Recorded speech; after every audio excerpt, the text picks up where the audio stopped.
If you ask me what is the most important skill in the ACT reading, I would say it's the ability to confirm. Confirm what? Confirm that the three choices are wrong and that the answer choice you chose can be backed up from the passage with evidence. Because the ACT test is designed as an objective test, you can always find the precise restatement of the correct answer from the passage. In other words, the test is not subject to multiple interpretations. The answer is always crystal clear, even if a question gives you what seems like a subjective prompt. For instance, a prompt like "it may reasonably be inferred from" actually means it can only be inferred from. There is no subjective interpretation in the ACT, ever, none. Another example, which of the following sentences best summarize the first paragraph really means which of the following sentences is the only that correctly summarizes the first paragraph. I've already done a video on this topic, so check it out. So, how do you confirm wrong choices and the right one? I will show you how. Here's the sample ACT reading passage, and the question asks, "It may reasonably be inferred from lines 10 to 17 that James Merrill respected Elizabeth Bishop's poetry." I already pointed out that the phrase "it may reasonably be inferred from" is not subjective, but disguised as a subjective prompt. Change the phrase to "it can only be inferred from lines 10 to 17. We now should confirm what three choices are wrong and eliminate them, and then confirm the answer choice we made is actually backed up from the passage. Let's read lines 10 to 17 because the question mentions it.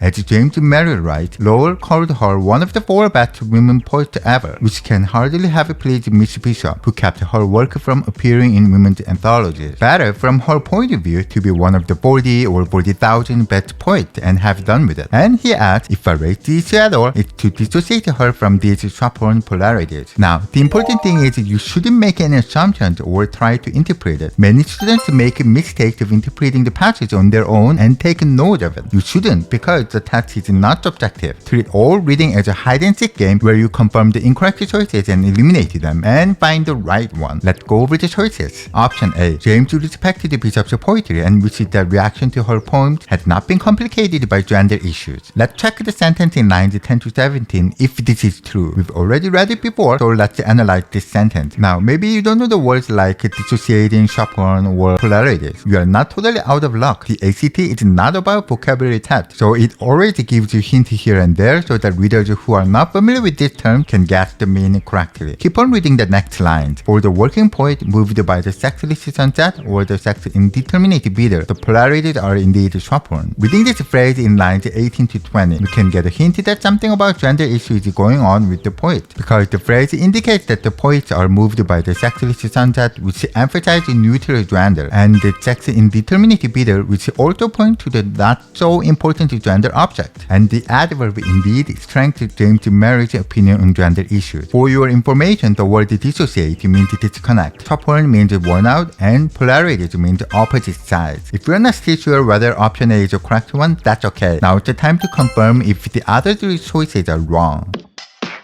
Option B reads, James respected Bishop's poetry, but was disturbed by her refusal to be included in women's anthologies. The subjective verb was disturbed is not evident in the sentence of lines 10 to 17. James' phrase, if I raise the issue at all, in line 16 indicates that he is not at all disturbed by Bishop's attitude of not wanting to be part of gender issues. The expression, if I raise the issue at all, means if I must say something bad about it, even if I am totally fine with it. Furthermore, her refusal to be included in women's anthologies is a groundless claim that cannot be found in the sentence. Maybe you could argue that the sentence includes the same words women's anthologies in lines 13 to 14. However, often wrong choices include exact wording from the passage and twist the meaning. So if you see the same words in a choice, always be careful and double check. The sentence mentions that being called one of the four best women poets ever can hardly ever please Miss Bishop, but this does not mean that she refused it. Hardly pleased and refused are two different things. If you thought that these two verbs are the same,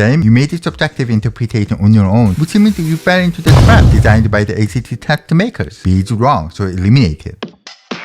Option C. James respected Bishop's poetry, but felt she could be more concerned with women's issues. This option is wrong, as it is opposite to what is written in the sentence of lines 10 to 17. As I have mentioned before, James' phrase, if I raise the issue at all, in line 16 means he is not much concerned with Bishop's position. Eliminate C. Option D. James respected Bishop's poetry and was glad she was one of the 4 best women poets ever. This option is also incorrect because the sentence in lines 10 to 17 does not talk about James being glad about Bishop as one of the 4 best women poets ever. Since you cannot find such evidence in the passage, eliminate D. We are left with option A and confirm that it is the correct answer. Isn't it amazing that we just answered the question correctly without reading the whole passage? So you see, always confirm why one choice is correct, backed up from the passage, and why the other 3 choices are wrong. You should be able to explain your findings with evidence. I hope you liked my demonstration, and like and subscribe to this fantastic video and channel. Good luck with studying the ACT reading, and see you again.